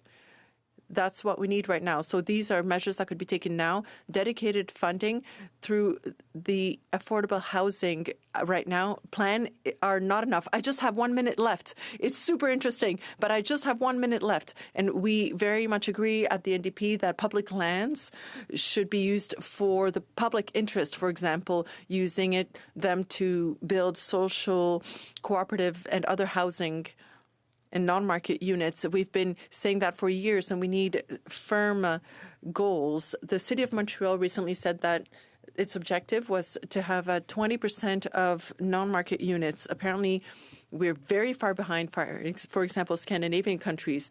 Do you agree that the government should work to increase that proportion, for example, achieving that 20% across Quebec and Canada? Yes, that would be how to get out of this crisis. And that 20% of the City of Montreal, well, we're looking at all of the housing stock. So that's about 40% of the rental stock in that city. In Canada, it's about 4% right now. Clearly, that's not enough. And there are more and more cities, municipalities, and organizations working in this sector setting goals to increase that proportion, and we believe that the federal government needs clear targets also in the means to get there, because otherwise the private sector will continue to hold its monopoly and will leave more and more households in the dust. Thank you. Thank you, Mr. Boulris. Thank you. We'll now move to Ms. Gray for 5 minutes. Thank you, Mr. Chair, and thank you to all of the witnesses for being here today. Mr. Finlayson, I'll start with questioning to you.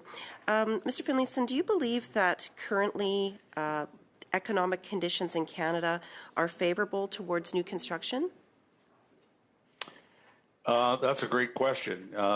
It's been a very, very challenging environment for developers, certainly for the construction industry in the last few years. I mean, we had the legacy effects of the pandemic, which obviously created a lot of hiccups in supply chains, accessing materials. We then had a tremendous and unexpected surge in inflation that really affected building costs in a significant way. We then went through a period of labor shortages, and those have eased to some extent as the economy has cooled off, but we do remain constrained on the supply of skilled labor. And then interest rates went up. So the cost of money for all businesses, whether it's construction companies or home builders, developers, has gone up. So it's been a very, very challenging macro environment at a time when policymakers want to see housing starts accelerate. Instead, they've actually been decelerating over the past couple of years because of that macro environment. Great, thank you. And actually, just on your last point there, on interest rates and in service and in the servicing costs of debt, are you hearing from your members of projects being put on hold or being canceled altogether because of debt servicing costs, which are, of course, still very high due to the interest rates being high? Oh yes, here in the Lower Mainland and in BC generally, there's many projects that have been paused. In other words, land has been assembled. Developers were planning to proceed to build a tower or a townhouse complex, but because of the higher cost of money, because of the high inflation and the tremendous escalation in building costs, also, increasing charges, levies, fees on new development, and the affordability challenges that so many households are facing, it has led to a significant pause in development activity. I think that'll come back if interest rates keep falling, but it's not helping in the short run, that's for sure. Thank you. Will the increase in capital gains tax increase construction of new homes, or could it hurt investment in new home construction? Well, from the private sector side, increases in capital gains taxation will have a dampening effect on, as I mentioned earlier, in response to one of your colleagues' questions, higher capital gains taxes will have a dampening effect on capital formation in the market economy. Now, maybe government will use some of the revenue to try and offset that, but in the market economy context, higher capital gain taxes will have a negative effect on home building for sure. Okay. Do you believe the Liberals' budgets, including the most recent one with spending of billions of dollars, will move the needle on housing affordability? You know, it's a game of margins, really. I mean, we are in such a difficult position in Canada with new housing supplies so dramatically lagging the rates of population growth and household formation, especially in many of the urban areas. I think the measures in the budget and the other components of the housing plan will help. Some of what BC is doing here in our province will help, but it's not going to fundamentally move the dial in the short run. This is going to take a long time, and just a reality check, if I might. The BC government has put $2 billion aside for low-cost financing for non-market rental housing, and $1 billion on top of that in grants. So that's a $3 billion commitment, and they're expecting an extra 5,000 to 10,000 units to be developed over a period of several years with that pot of money. So it's that's quite a bit of money for our province. Very modest impact. Thank you very much. I'm almost at the end of my time here, and so, Mr. Chair, I would like to move the following motion, and then I would like to speak to it first. So. Housing is so important, and we need to continue this conversation, and so therefore I'm moving the following motion. Given the amount of outstanding work at this committee, the committee instructs the chair to schedule 5 meetings between July 8th and September 13th in order for the committee to continue its work on Canada's housing crisis and propose solutions so more Canadians can afford to buy and rent a place to live.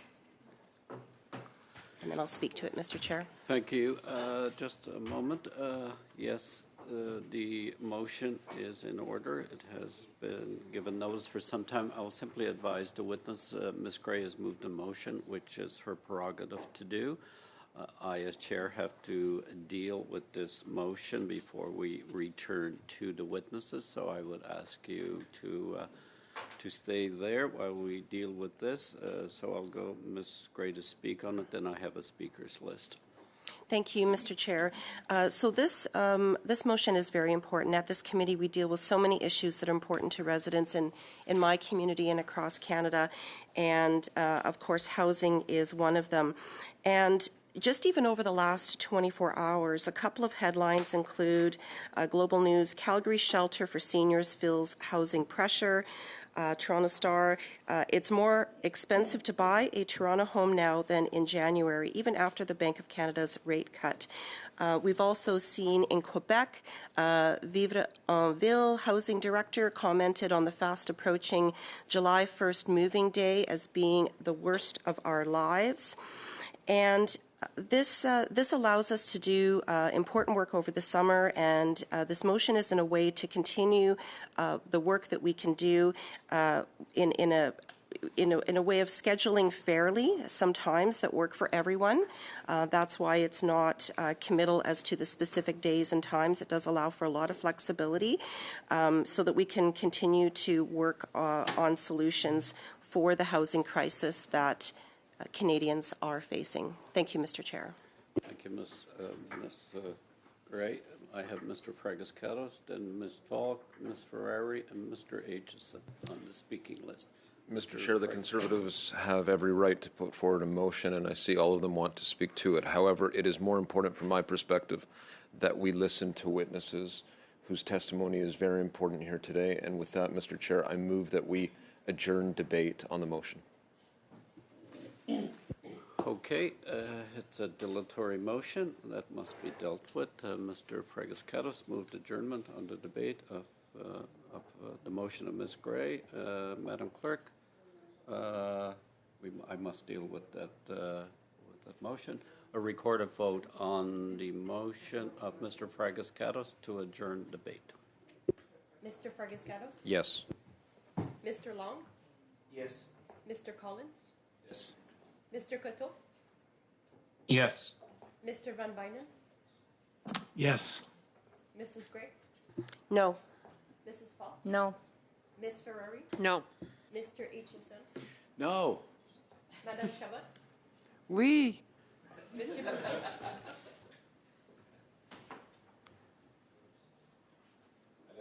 Oui, oui. J'avais pas entendu mon nom. The motion has been adjourned. We will now go to Mr. Van Bynen for 5 minutes. Mr. Van Bynen, you have the floor. Thank you, Mr. Chair. As a municipal mayor for over 12 years, I tend to get a bit frustrated with some of the conversations that we had relative to development charges.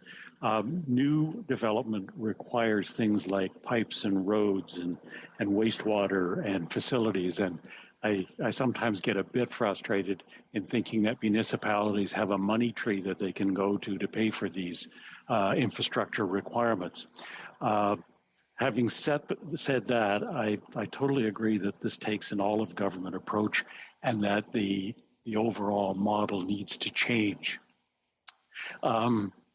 I'll go initially over to Ms. Laflamme. Do you think that the lack of investments in co-op and affordable housing over the last 3 years have contributed to the affordable housing stock today?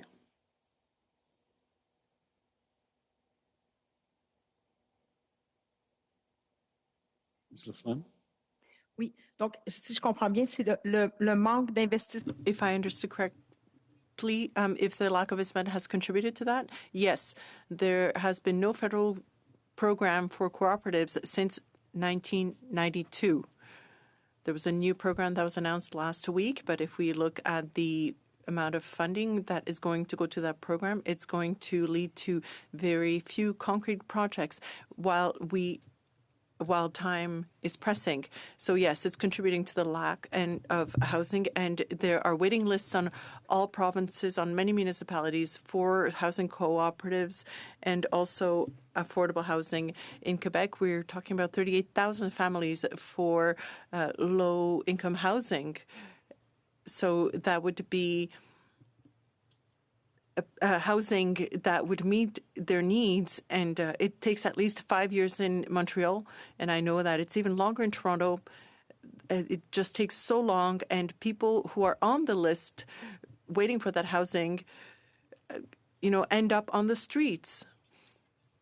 They're one broken refrigerator away from being on the streets.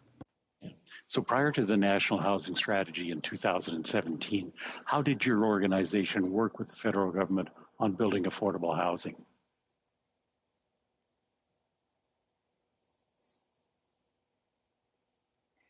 La question s'adresse toujours à moi? That question is still for me? En fait, yes. Before the federal housing strategy, the Conservative government, before this one, had concluded agreements. For example, there was the affordable housing initiative, and that was transfers to the provinces. In Quebec, the way that we went forward was to work at a provincial scale.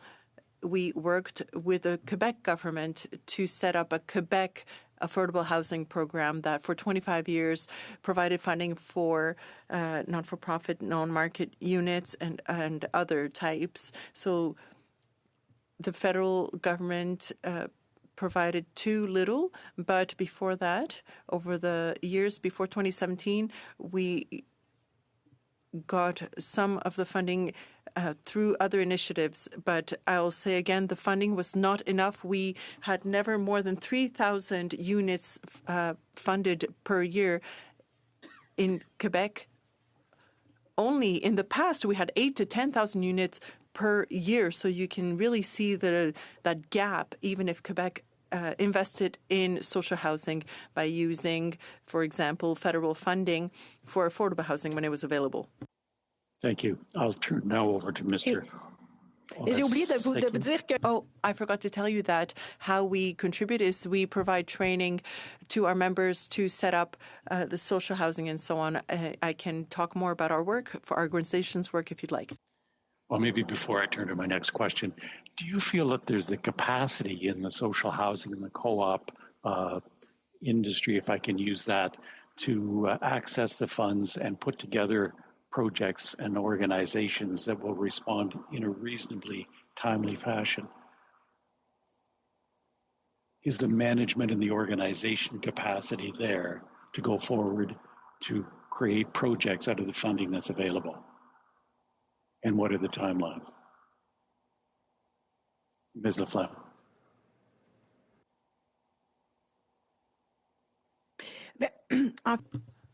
Well, I don't believe that, well, currently, the way the architecture of federal programs are set up based on the strategy so far have not chiefly allowed us to provide funding for non-market and cooperative housing, because unlike what we saw in the past, they were not self-sufficient programs that would allow for a government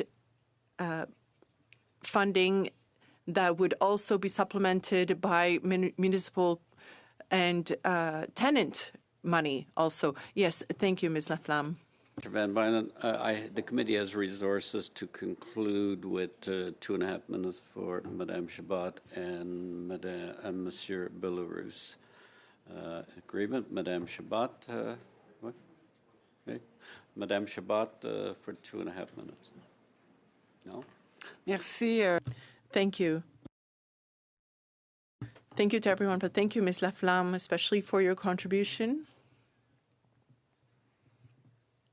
Your organization held an important conference on June 9, and that was very interesting to see because, as you said, there are progresses being made, but not enough, not quickly enough. But it's thanks to organizations such as yours that are contributing to the situation. I'd like to hear what you have to say about this situation. We are not going to get out of this crisis if we don't put a stop to the lack of affordability at the same time as the lack of supply. How concretely can we act to take measures quickly enough? It's the province's job to do that. It's not the federal government. And so that's where governments could act. What the federal government could do is to invest massively into cooperative housing and to ensure that new plans and programs meet the objectives. There are billions of dollars on the table, but we clearly need to attach and dedicate that funding to the non-for-profit and non-market sector, and we need to ensure that the priority goes to that sector. We need to make sure also that groups that can't knock on so many different doors have access to a self-sufficient format to build that housing. Thank you. Monsieur Belarus, to conclude. Merci beaucoup. Thank you very much, Ms. Laflamme. You won't be surprised to hear my question. I ask the same question of Ms. Houle, our previous witness. Mr. Legault, the Premier of Quebec, recently said that temporary immigrants were and residents were 100% responsible for the affordability crisis. Do you agree? I believe, based on what we said today, the answer is no. Thank you. That clarifies things. Now, to continue in terms of the federal responsibility, we tried to make sure that for the recent budgets that there was money earmarked for social and cooperative and other affordable housing. And for example, there is public land and buildings that could be repurposed for that. Does the federal government need to move forward, and does it have the ability to move forward alone to make sure that on its own land initiatives can take place for initiatives by the federal government itself? The answer is yes. We saw it on the housing plan, the ability or the willingness rather to work with other levels of government, for example, municipalities, and the provincial governments also have their own role to play with their own parks.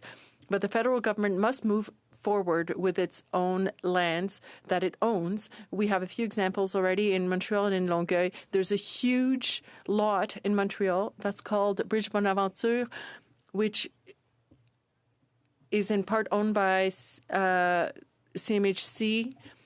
There are federal lands where clear intent from the federal government could change things. So we need to look at the properties that the government owns, and it could make a huge difference in a lot of places. Thank you. Ms. Laflamme, Mr. Boulet. Quick direction from the committee. We have two draft press releases, which you have. One is on the intergenerational volunteerism report that'll be tabled next week. The other is announcing the Centennial Flame Research Award. Is the committee agreeable to those two press releases being released? Seeing no disapproval, so with that, Madam Clerk, we can proceed with the release of those two reports. Thank you to the witness for appearing today on this very important study. Thank you for your testimony. With that, is it the will of the committee to adjourn? Adjourn.